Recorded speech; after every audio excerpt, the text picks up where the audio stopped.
শীতের সবজি খেয়ে মন ভরতেছে না, সে যে একই রেসিপি বারবার খেয়েও যেন মন ভরে না। আজ ফুলকপির অনেক রেসিপি তো খাওয়া, আজ খাবো ফুলকপির ঝুরি ভাজা এবং তেলে ভাজা। তেলে ভাজা আগেও খেয়েছি, আর তেলে ভাজা ভর্তা করব।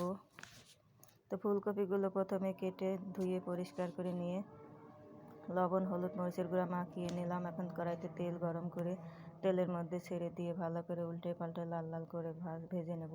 ফুলকপিগুলো ভাজতে দিয়ে এখন কেটে নেব ঝুরি ভাজার ফুলকপি। এই যে ফুলকপিগুলো কালো কালো হয়ে গেছে, এগুলো আমি বটি দিয়ে চেঁচে পরিষ্কার করে নিয়ে তারপর ঝুরি ঝুরি করে কেটে নেব।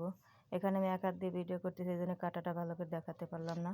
অফ ক্যামেরায় আমি সব ফুলকপিগুলো কেটে নিয়েছি একদম ঝুরি ঝুরি করে, কারণ ফুলকপি ঝোল, ভাজি, চচ্চড়ি সবই খাওয়া হয়ে গেছে, গরুর গোস্ত দিয়েও খাওয়া হয়েছে। এখন এই যে ফুলকপিগুলো ভেজে তুলে নিয়েছি। এইভাবে রান্না করতে করতে কিন্তু ফুলকপি ভাজা অর্ধেক আমি খেয়েই ভুড়িয়ে ফেলবো, দারুণ ছিল খেতে। এখন একটু পেঁয়াজ মরিচও ভেজে তুলে নিলাম ভর্তা করার জন্য। ওই তেলের মধ্যে আরও একটু তেল দিয়ে দিলাম একটা জিরা, তারপর দিলাম পেঁয়াজ মরিচ, আর দিলাম হলুদ, লবণ আর একটু ধনে বাটা দিয়ে ভালো করে নেড়েছে ফুলকপিগুলো দিয়ে ভালো করে নেড়ে মিশিয়ে ঢেকে দিলাম। এগুলো এখন দমে রান্না হবে। প্রথমে হাই হিটে জাল করে তারপর দমে আস্তে আস্তে জাল করে রান্না করবো। আর শিমগুলো এখানে ধুয়ে পরিষ্কার করে নেব। অর্ধেকটা শিম আমি ভাজি করবো, আর বিচি বিচি দেখে অর্ধেকটা শিম ভর্তা করব ভাতে সেদ্ধ দিয়ে। এই যে আমার ফুলকপিটা ভাজা হয়ে গিয়েছে, নেড়ে চেড়ে এখন নামিয়ে নেব। ফুলকপির এখন স্বাদ কমে গেছে, তাই এখন ঝুরি ভাজা করে খাবো। এই ঝুরি ভাজাটা কিন্তু খেতে দারুণ লাগে, বেশি করে একটু তেল দিয়ে ঝুরি ভাজা করলে দারুণ লাগে খেতে। এখন ওই কড়াইতেই আবার দিয়ে দিলাম তেল, আর একটু জিরা ফেলে দিয়ে পেঁয়াজ মরিচ একটু হালকা ভেজে নিয়ে দিয়ে দেবো একইভাবে ধনিয়া বাটা, হলুদ আর লবণ দিয়ে এখন কেটে রাখা শিম এবং আলু দিয়ে দেব। শিম ভাজি হবে পেঁয়াজ ফুল এবং পেঁয়াজের পাতা দিয়ে। এখন পেঁয়াজের ফুল আর পেঁয়াজের পাতাটাও দিয়ে দিলাম, ভালো করে নেড়ে চেড়ে হাই হিটে কিছুক্ষণ রান্না করে তারপর ঢেকে আস্তে আস্তে জালে দমে রান্না করব। তাতে শিম ভাজিটা একদম ভেঙে যাবে না, আস্তে আস্তে থাকবে, আর ভেতরটা ভালো সিদ্ধ হয়ে যাবে। আমার কাছে শিম ভাজি একটু শক্ত শক্ত থাকলেই বেশি ভালো লাগে। শীতের এই শিম ভাজি কিন্তু দারুণ লাগে, আপনাদের ভাইয়ারও খুব পছন্দ, আমারও পছন্দ। এখন শিম ভাজিটাও হয়ে গেছে, নামিয়ে নিলাম।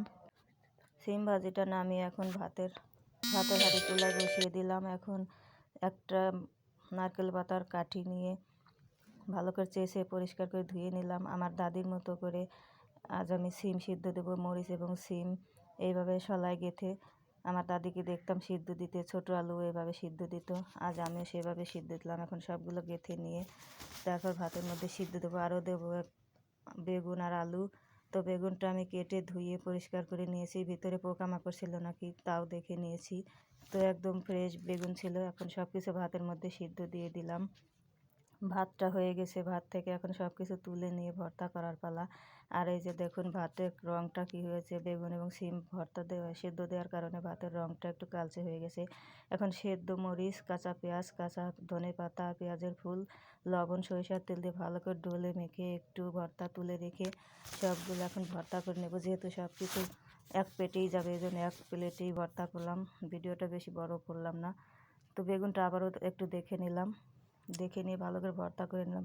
বিচিওয়ালা এই শিমগুলো ভর্তা খেতে কিন্তু দারুণ লাগে। শিমের বিচিটা তো আমার খুবই ভালো লাগে। এখন তুলে রাখা সেই ভর্তাটুকু দিয়ে ভাজা পেঁয়াজ মরিচ ডলে ফুলকপির ভর্তাটাও করে নিলাম একটু সরিষার তেল দিয়ে। এখন সবগুলো ভর্তা করা শেষ, আমি এখন খেতে বসবো।